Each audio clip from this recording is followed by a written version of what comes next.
అంటే పలు రకాల కారణాలు ఉండవచ్చు. ఎవరైనా చనిపోతే వెంటనే వారి రిపోర్ట్ బయటికి వచ్చేస్తుంది. వారు ఏ విధంగా చనిపోయారు, చంపబడ్డారా, తనకు తానే చనిపోయాడా, యాక్సిడెంటా చనిపోయాడనే రిపోర్ట్ పైకి వస్తుంది. సోమవారం మొదలుకొని ఇప్పటిదాకా దాని ఆడవాళ్లే కనిపించడం లేదు. ఈ విషయాన్ని చూస్తే సోదరుడు ప్రవీణ్ పగడాల గారు వారు బోధించిన బోధలో 2 విషయాలు మేము ఉంచాలని ఆశపడుతూ ఉన్నారు. ఇంతవరకు అయ్య గారు బోధించారు వారి సామాజిక సేవ గురించి.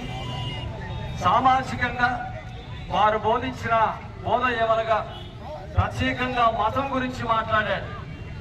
మతం విభజిస్తుంది, అది 2గా ఉన్న వారిని విభజించి పాలించి నాశనం చేస్తుందని వారి యొక్క ఉపదేశం. సమాజంగా మనమందరం సోదరులు సోదరులుగానే ఈ లోకంలో జీవించాలి. కానీ వారి ఉపదేశంలో ఉన్న గొప్పతనం ఏంటంటే అందరూ సమానంగా ఉండాలి అని. మతం పేరున మనం విభజించుకోరాదు. అది ఇస్లాం కావచ్చు కాక, హిందూ మతం కావచ్చు కాక, మరి ఏ మతమైనా కావచ్చు కాక, అందరూ ఒకటిగా జీవించాలని అనడంలో తప్పుందంటారా? ఆయన చంపడం ఎంతవరకు న్యాయమని అనుకుంటూ ఉన్నారు? ఇంతవరకు కూడా ఒక మిషనరీని అదే విధంగా చంపిన విషయాన్ని మేము ఈ సందర్భంలో మీ ముందుకు తీసుకురావాలని ఆశపడుతూ ఉన్నా. గ్రాహం స్టెయిన్స్ వారి కుటుంబం మనకందరికీ కూడా తెలుసు.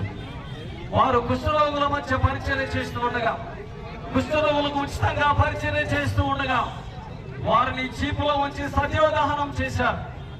అయినా వారు క్షమించారు. అదేవిధంగా ప్రవీణ్ పగడాలయ్య గారు చెప్పింది ఏంటి? మతం పేరున మేము అణచివేయబడుతున్నాం, మేము చిన్నవారిగా చూపబడుతున్నాం, మేము బోధించేది మతం కాదు, పరలోక రాజ్యానికి మార్గమే అన్న బోధలో ఏమాత్రం తప్పులేదు. ఆయన బోధించిన దాంట్లో సత్యమే ఉంది. మీరెవరైనా కావచ్చు కాక, క్రైస్తవులే కావచ్చు కాక, క్రైస్తవేతరులే కావచ్చు కాక, మనము అణచివేయబడిన స్థితిలో, అనగారిన స్థితిలో ఉన్నామని ఆయన బోధించడంలో తప్పు ఉందంటారా? ఆలోచించండి. అందరము సోదరులమే కదా, ఈ మతం పేరున ఎందుకు ఈ విధంగా చేస్తాం అది పొరపాటుని చెప్పడంలో కొందరు ద్వేషకులు ఆయన వెంటాడి చంపారని వార్తలు చదువుతున్నాం. They are waiting for the report. If report comes from negative area, మేము క్రైస్తవులంగా మేము ఒకరిని దాడి చేయాలంటే మాకు శక్తి ఉంది, కానీ మేము మాకు దగ్గర బోధించలేదు. మాకు క్షమించమనే బోధించి దాన్ని ఆసరాగా తీసుకొని దేవుని సేవకుల మీద వారు కుల వ్యవస్థ అణిచివేయబడింది, అంతా సమానమనే బోధిస్తూ ఉన్నప్పుడు నీ చేయడం ఏంటి? ఇందులో ఏం న్యాయం ఉంది? నీ అందరి దృష్టికి తీసుకురావాలని ఆశపడుతూ ఉన్నా. ఇంకొక విషయం, దేవుని దాసులు ప్రవీణ్ పగడాలయ్య గారు వారు సామాజిక న్యాయంతో పాటు ఎవరైతే ఆకలి ఉన్న స్థితిలో ఉన్నారో, ఎవరైతే తల్లిదండ్రుని కోల్పోయి బాధపడుతున్న స్థితిలో ఉన్నారో, అతని వ్యాపారంలో వచ్చే డబ్బంతా కూడా వెచ్చించి వారికి సహాయం చేయడం తప్పంటారా? వారికి తల్లిదండ్రులు లేరు అని ఇంట్లో పెద్దల పాత్రను పోషిస్తూ వారికి సహాయం చేయడం ఇందులో పొరపాటు ఉందంటారా? అటువంటి పుణ్యమూర్తిని, అటువంటి దేవుని సేవకుని పట్టున పెట్టుకున్నారే. ఒకవేళ పట్టున పెట్టుకోకపోతే ఎందుకు ఆయన రిపోర్ట్ ఇంకా పైకి రావడం లేదు? దయచేసి అధికారులారా, చేతులు జోడించి మేము వేడుకొనిచున్నాం.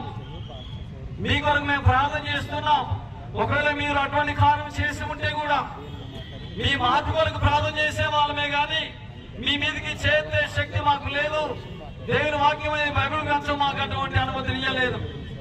కావున మా మీద మీరు ద్వేషాన్ని ఉంచుకోకండి. మేము కుల వ్యవస్థ కింద కూడా మేము బాధపడుతూ ఉన్నాం. సమానమని ప్రభుత్వం వారు బోధిస్తున్నాము, అణచివేయబడిన స్థితిలో ఉంటూ ఉన్నాము. ఇది ఎంత మటుకు న్యాయమని అంటారు? నా పేరు సోదరులారా, సోదరులారా, దేశానికి సేవ చేసే మంచి నాయకుని మేము కోల్పోయాం. బైబిల్ చెప్పిన ఉపదేశం ప్రకారం ఆకలి ఉన్న వారికి ఆహారం పెట్టండి, వస్త్రం లేని వారికి వస్త్రం ఇవ్వండి అని చెప్పిన బోధన ఆధారంగా చేసుకుని ఆనాడు మదర్ తెరెసా